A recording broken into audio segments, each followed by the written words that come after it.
Hey, okay, I'm going to try to explain to my very best about what's going on and how I know that we can help this man named Sylvain. Um, he needs a lot of things, but right now is what we have to think about. Right now he has no food, and well, he has some food, but what he has is like really old food that was there from the people that lived in his apartment before he did. And I've seen I've seen him look for food on Skype. I've seen his suffering firsthand, and it's the most terrible thing I've seen. I've seen many, many sick people. I've been looking and watching, but I've never ever seen anybody who has been so isolated and dealing with so many things. And the one thing right now is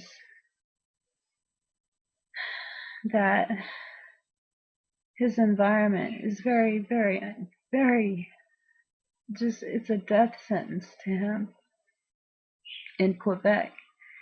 Um, there's a lot of chimney smoke, and with his NCS, which I can kind of explain later, um, it, oh man, and the line two combined, it affects him. Just one time of exposure will affect him for like 2 weeks and make him not be able to breathe, make him stumble, fall. He breaks bones. um, and well, there's no worse way in the world really to die than to die of hunger. It's a very slow, slow, agonizing death. And it doesn't have to be like that. No, it doesn't. The thing is he's he doesn't even get angry at all. He is always so kind, and he just keeps going. But his time is getting very short, and I mean short. But it does not have to be like that. It doesn't, or I wouldn't try so hard.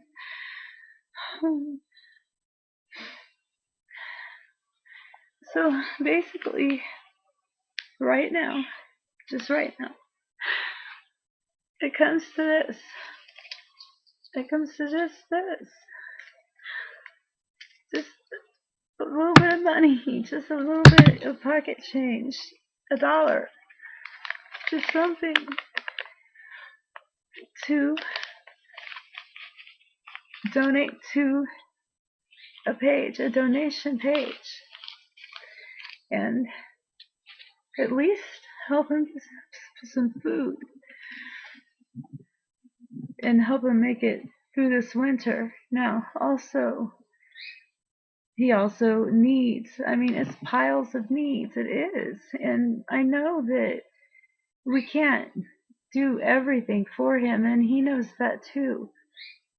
I mean, he's got many needs, but right now he's cold. Also, his inside his apartment, he the people around him, they smoke a lot of cigarettes, and also there's rotting dead raccoons between the walls, and everything smells like dead raccoon and cigarette smoke and just all kinds of stuff.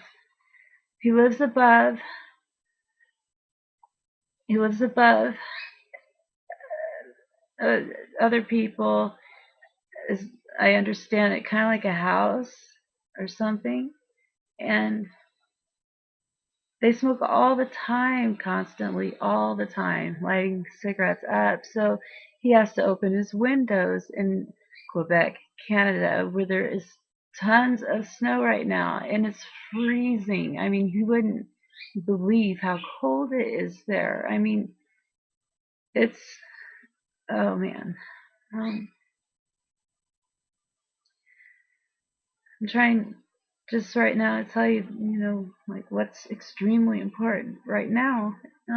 Well, it's food, and in order to get food, well, as it stands, he's gonna have to go like at least 10 days with no food, and if he can find some food that is even going bad, and he's eating it, he has to, and there's not much at all.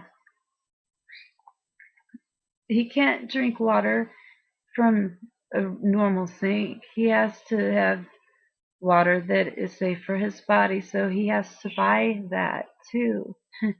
So it's not like he can fill his bathtub up and take an Epsom bath. He can't do it because of all the chlorine in the water and these things. So they make him terribly, terribly sick. But the thing is before he got Lyme disease, he lived with this. He was a photographer. He was a model. He worked with autistic children. He worked for his government. He did many, many good things.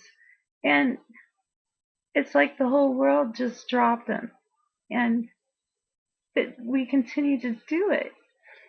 Now, he never gets mad. He's so patient and understanding and so full of kindness. And I don't want him to get in Kansas City necessarily because there's all kinds of things here that will make him sick.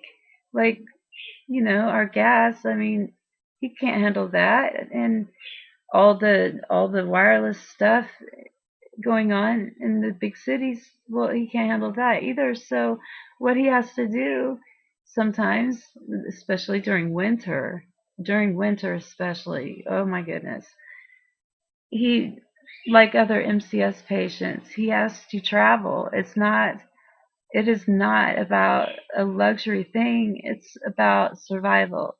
Literally going to a place that has no Wi-Fi, no televisions. They have the weird boxes that we have to use now, and all these towers that emit all these waves that are in our air that affect our brains. And wow, there's a lot to that. But the thing is he's so hungry, and he's so humble, and it's very hard for him to ask for help. I mean, he's a man, and men, come on, men, it's very hard for a man especially to ask for help like this. And he's asked for help now since 2011, and oh man, he's only gotten $10 the whole time. That's it. And it's like people just don't hear. They don't.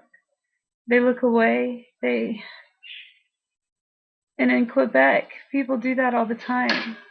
They just look away. A person can be bleeding, just gushing blood, and somebody would just look at him and look away and keep walking. And there's no such thing so far for a long time at all. None even to him. I mean, he lives there.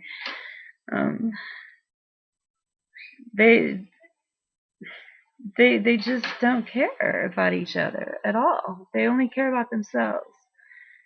So he's stuck. He's isolated, like Rapunzel, but he's a guy, and with no food and temperatures inside his home like 15 degrees. Not having enough blankets and clothes to put on, and just hoodies and socks and gloves and, things to keep him warm in his apartment that is about 15 degrees and can get a lot colder. Now, if it wasn't for all the cigarette smoke and all that stuff, he wouldn't have to always open his window. But he has to always open his window and his door to get all that cigarette smoke and the dead animal smell and the germs that come with it out of his apartment. It is completely poisonous in there. But he's hungry. And hunger, oh my gosh, I mean, oh my gosh, suicide, people will always do it before they suffer too long when it comes to hunger. And I don't blame them. I don't. But what is so hard for me is I was raised to believe that we can move mountains if we have strong faith. And that's something that I do have. And that's why my mind cannot accept it. So right now, this is what I can say. And thank you for listening. I love you guys. Bye.